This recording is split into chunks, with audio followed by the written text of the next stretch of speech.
বহুল আলোচিত তত্ত্বাবধায়ক সরকার ব্যবস্থা বাতিল সহ সংবিধানের পঞ্চদশ সংশোধনীতে আনা কয়েকটি বিষয় অবৈধ ঘোষণা করে হাইকোর্টের দেয়া রায়ের বিরুদ্ধে আপিলের শুনানি শেষ হয়েছে। আগামীকাল বৃহস্পতিবার রায়ের জন্য দিন ঠিক করেছেন সর্বোচ্চ আদালত। আপিলের শুনানিতে রাষ্ট্রপক্ষ কি বলেছে তা জানাতে ব্রিফিং করছেন attorney general barrister Ruhul Kuddus Kajal. আমরা সরাসরি চলে যাচ্ছি সেখানে। নির্বাচন এবং একটি হচ্ছে 2001 সালের নির্বাচন। এই নির্বাচনের মাধ্যমে বাংলাদেশের মানুষ ভোট দিতে পেরেছিল, বাংলাদেশের মানুষ গণতন্ত্রের পথে হাঁটা শুরু করেছিল। কিন্তু সেই পথযাত্রাকে রোধ করে আবারও একদলীয় ব্যবস্থায় ফিরে নেওয়ার জন্যই মূলত পঞ্চদশ সংশোধনী আনা হয়েছিল, যেটা পিটিশনাররা বলেছে। আমরা রাষ্ট্রের পক্ষ থেকে হাইকোর্টের রাইটের ওই অংশটুকু যেখানে হাইকোর্ট বলেছেন যে সংশোধনীটা যেটা করা হয়েছিল পঞ্চদশ সংশোধনী সংবিধানের এবং সেটা পার্লামেন্টের যে ক্ষমতা আছে সেটাও আমরা আজকে আদালতকে উল্লেখ করেছি যে রাষ্ট্রের তিনটি অঙ্গ, নির্বাহী বিভাগ, পার্লামেন্ট এবং বিচার বিভাগ, তারা স্বতন্ত্রভাবে তাদের কাজ করবে এবং স্বতন্ত্রভাবে কাজ করার ক্ষেত্রে একে অপরের পরিপূরক হবে, কিন্তু কারো কার্যক্রম যেন আরেকজনকে কোনো রকম হস্তক্ষেপ না হয় সেটা বিবেচনা রাখতে হবে। তো সংসদ, কিন্তু আপনারা জানেন যে আমাদের দেশে সংবিধানের ইতিপূর্বের বেশ সংশোধনী, কয়েকটি সংশোধনী যেগুলো বিচার বিভাগের চ্যালেঞ্জ হয়েছে এবং আমাদের বিচার বিভাগ কিন্তু সেই সংশোধনীগুলো বাতিলও করেছে। হাইকোর্ট কিন্তু সংবিধানের পঞ্চদশ সংশোধনীর মাধ্যমে কমপক্ষে 4টি জায়গা কিন্তু বাতিল করেছে। তার মধ্যে একটা হচ্ছে তত্ত্বাবধায়ক সরকার ব্যবস্থা পুনঃপ্রবর্তন সংবিধানে ফিরিয়ে এনেছে। বাকিগুলো বিষয় সম্পর্কে আমরা বলেছি সংশোধনীর মধ্যে কিছু বিষয় আছে যেগুলো বাংলাদেশের পরিবেশ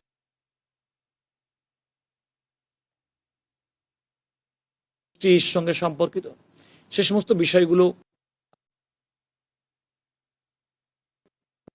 যে বিষয়টি আমরা আদালতকে বলেছি যে যেহেতু হাইকোর্ট বিভাগ পর্যবেক্ষণ দিয়েছেন যে সংসদের এই ক্ষমতা আছে এবং আমরা মনে করি সংসদ সার্বভৌম আইন প্রণয়নের ক্ষেত্রে, সংবিধান সংশোধনের ক্ষেত্রে, সুতরাং আদালতের কাছে যদি মনে হয় ইতিপূর্বে আমাদের দীর্ঘদিনের রায়ের মাধ্যমে স্থাপিত যে আমাদের সাংবিধানিক মৌলিক কাঠামোর পরিপন্থী যদি কোনো সাংবিধানিক সংশোধনী হয় তাহলে সেটা যে হাইকোর্ট ইতিপূর্বে 8ম সংশোধনীর মামলা দিয়েছেন সেটা তো অবশ্যই সেটা আদালত দেখবেন।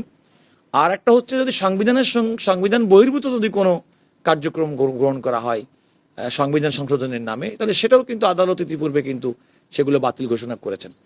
এর বাইরে আমরা এই দুইটা প্রিন্সিপালের উপরে দাঁড়িয়ে অন্যান্য কোনো সংশোধনী যদি সংবিধানে থাকে এবং যদি আদালত মনে করে যে আদালতের এবং দীর্ঘদিনের আমাদের জাজমেন্ট, আমাদের রায় তার সঙ্গে সাংঘর্ষিক, তাহলে আদালত সেক্ষেত্রে তার রায় দিতে পারবেন। আর আমরা বাকি বিষয়গুলো বলেছি যে বর্তমানে সংসদ অত্যন্ত কার্যকর আছে। বাংলাদেশের জনগণের দীর্ঘদিনের যে গণতন্ত্রের জন্য যে মানুষের আকুতি সেটি 2026 সালের ফেব্রুয়ারি মাসের নির্বাচনের মাধ্যমে প্রতিফলিত হয়েছে।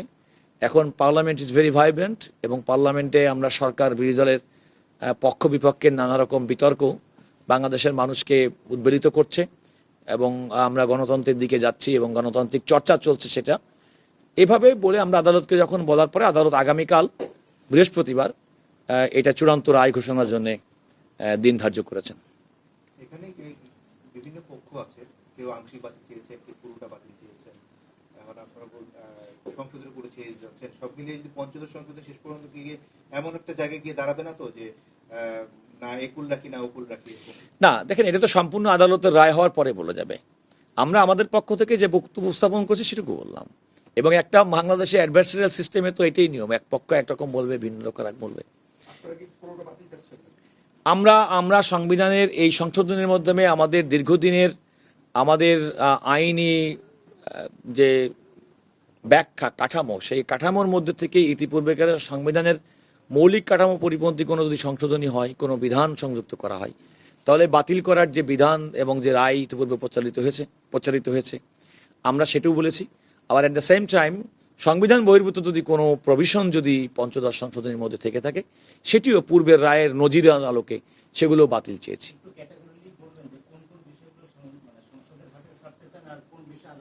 দেখেন, আমার মনে হয় যে এর এক্সটেন্সিভলি আমরা কোর্টের সামনে বলেছি এবং আমরা আমাদের পক্ষ থেকে অ্যাটর্নি জেনারেল অফিসের পক্ষ থেকে সংবিধানের পঞ্চদশ সংশোধনের পূর্বের সংবিধানের কি অবস্থা ছিল এবং পরের কি অবস্থা আমরা প্রত্যেকটা ক্যাটাগরিক্যালি আমাদের অতিরিক্ত attorney general mister Asadur Rauf, mister barrister Anik R Haque এবং আব্দুল্লাহ আল মাহমুদ এবং আমি সহ আমরা কিন্তু সেগুলো আদালতকে দেখিয়েছি।